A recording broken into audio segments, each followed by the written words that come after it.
Saudações cordiais, caríssimos alunos da Escola Professora Terezinha Camarote. Eu sou o professor Luciano Gomes da disciplina de Ciências e agora irei ministrar para vocês uma videoaula cujo tema a ser abordado é Sistema Respiratório.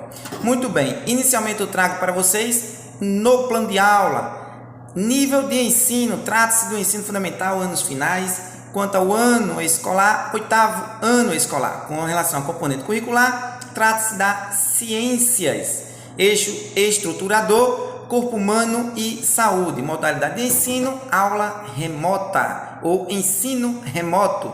Com relação aos objetivos, ou seja, as expectativas de aprendizagem, espera-se que o aluno, após assistir a esta videoaula, que ele seja capaz de identificar nas estruturas do corpo humano suas funções e relações relacionadas aí ao sistema respiratório. Com relação aos pré-requisitos que os alunos precisam ter para compreender de forma satisfatória este conteúdo, é necessário que vocês tenham conhecimentos básicos sobre o corpo humano e saúde. Com relação aos instrumentos avaliativos, serão utilizados vários instrumentos para avaliar vocês, alunos. Dentre eles, quanto às devolutivas das atividades remotas propostas. Ou seja, após assistir a cada videoaula, é importante que vocês façam as anotações devidas em seus cadernos, que responda às questões, aos exercícios propostos, tirem foto, me enviem via WhatsApp ou por e-mail. Esta é apenas uma das ferramentas nas quais vocês serão avaliados. Com relação aos recursos, os materiais de apoio que foram utilizados para a confecção desta videoaula foram vários. Dentre eles, destaca-se aí o aparelho computacional Chromebook com acesso à internet. Muito bem, inicialmente eu quero trazer para vocês aqui o significado do termo sistema respiratório. Quando se fala em sistema, é importante destacar que consiste em um conjunto de órgãos. No caso do sistema respiratório, um conjunto de órgãos que formam o sistema respiratório, onde cada órgão vai desempenhar uma função específica. Então vamos à leitura. O sistema respiratório é o conjunto de órgãos responsáveis pelas trocas gasosas entre o organismo dos animais, seja racionais ou irracionais, e o meio ambiente. Ou seja, a hematose pulmonar, possibilitando a respiração celular. Nos vertebrados terrestres, o sistema respiratório é fundamentalmente formado por dois pulmões. Muito bem. Com relação às referências utilizadas, foram utilizadas como referência o livro Apps Interdisciplinar, Ensino Fundamental 2, Manual do Professor. Professor, explica para mim o que vem a ser a respiração celular. Pois bem, a respiração celular nada mais é do que o processo pelo qual os seres vivos eles quebram compostos orgânicos para produzir aí energia. Então, no processo de respiração, que envolve tanto a inspiração quanto a expiração, tanto a entrada quanto a saída de oxigênio, esse oxigênio que nós inalamos, ele vai reagir lá com os compostos orgânicos, vai quebrar esses compostos e nessa quebra vai produzir energia para nos manter vivos, para que possamos realizar nossas atividades e funções vitais. Muito bem. Com relação ao sistema respiratório, importância. Então, pessoal, a partir da utilização do oxigênio, é realmente, de fato, possível oxidar, quebrar as substâncias orgânicas, como dito anteriormente, e produzir energia na forma de ATP. O professor fala para mim o que é ATP? Falo sim. ATP significa trifosfato de adenosina, uma molécula orgânica, fonte de energia para nós seres vivos. Uma estrutura, pessoal, de trocas deve ser úmida, permeável e fina. Pois bem, pessoal, dentre os tipos de estruturas de troca, destaca-se a superfície corpórea, onde o oxigênio, caríssimos alunos, ele entra a partir da epiderme e se funde para as demais células. A exemplo, isso acontece nos protozoários, nas esponjas, quinidários e nos vermes. Já a respiração cutânea é a respiração verificada lá nos anfíbios, tá certo? Assim como nas minhocas. Ocorre trocas via superfície do corpo, mas com o sistema circulatório associado. Tudo bem? E existe a respiração branquial, que a gente verifica lá nos peixes, assim como na lava de anfíbios, ou seja, no girino. Então, acontece por meio de pequenas invaginações da pele altamente vascularizadas, adaptadas para a respiração na água, tá certo? E também, pessoal, com relação aos pulmões, na realidade são estruturas elásticas, ocas, compostas, caríssimos alunos, por estruturas finas de trocas, denominadas alvéolos pulmonares. A exemplo, possuem essas estruturas tanto os mamíferos quanto as aves, assim como os répteis. Muito bem, dando continuidade, eu trago para vocês, aqui no próximo slide, atinente à respiração humana, as seguintes informações. Dentre as estruturas que compõem o sistema respiratório, destaca-se as cavidades nasais. Consiste basicamente em duas aberturas anteriores, chamadas narinas. Na cavidade nasal, pessoal, encontramos os pelos, e esses pelos têm uma função, filtrar o ar. Esse pelo permite a entrada de oxigênio, permite a entrada de ar, ele retém as impurezas, formando aí o muco. Então, dizemos que esses pelos, eles têm uma função de limpeza orgânica. Assim como formado também pelas fossas nasais vascularizadas. Após as cavidades nasais, nós temos aí a faringe.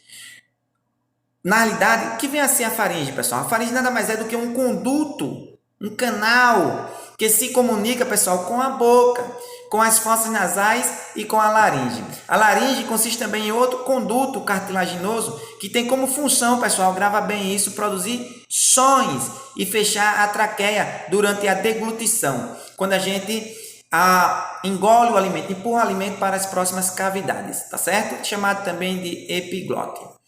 Muito bem, dando continuidade, vamos prestando atenção na nossa videoaula, dando continuidade para vocês. Nós temos aqui uma estrutura.